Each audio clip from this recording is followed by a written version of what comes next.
Everybody, welcome to another episode of That'll Preach. My name is Paul Turner, and today we want to talk about another element, another tool that you can use to communicate a thought, a principle, a biblical precept, a difficult topic. And today I want to talk about framing the discussion. You've heard that term maybe before, where you're giving that topic or that scripture or that story some sort of boundaries to work within. And I'll show you what I mean here.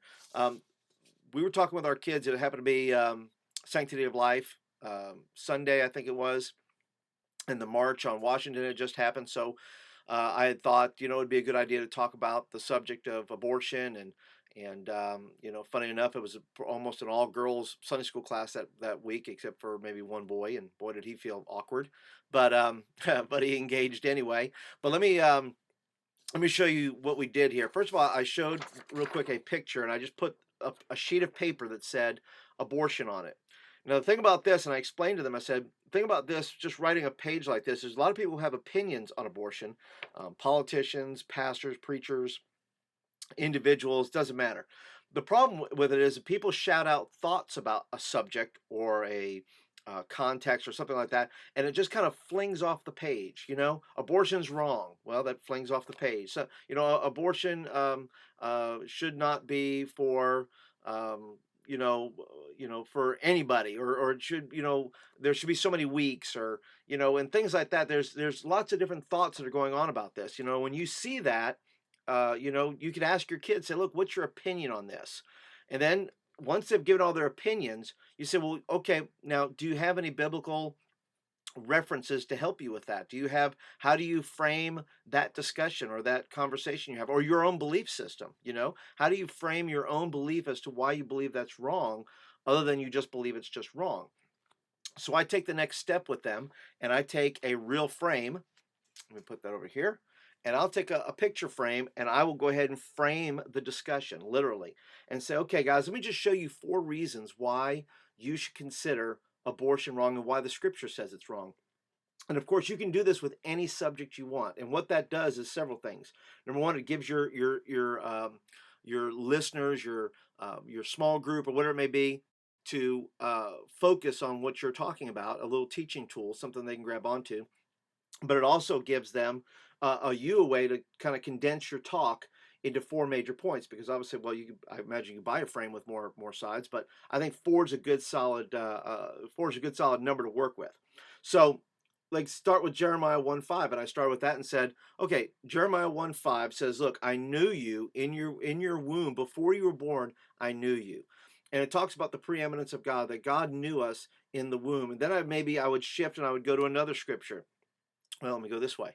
And say, look, Psalms 119:73 says, your hands made me, knit me in my mother's womb, right? And then you go on, you continue to go go this way. Hold on here. Let's go. I got to figure out which way I'm turning this. If you go, let's go to Psalms 139:13. And if you go to Psalms 139:13, it says that you knit me, talking, the psalmist saying, Lord, you've knit me in my mother's womb.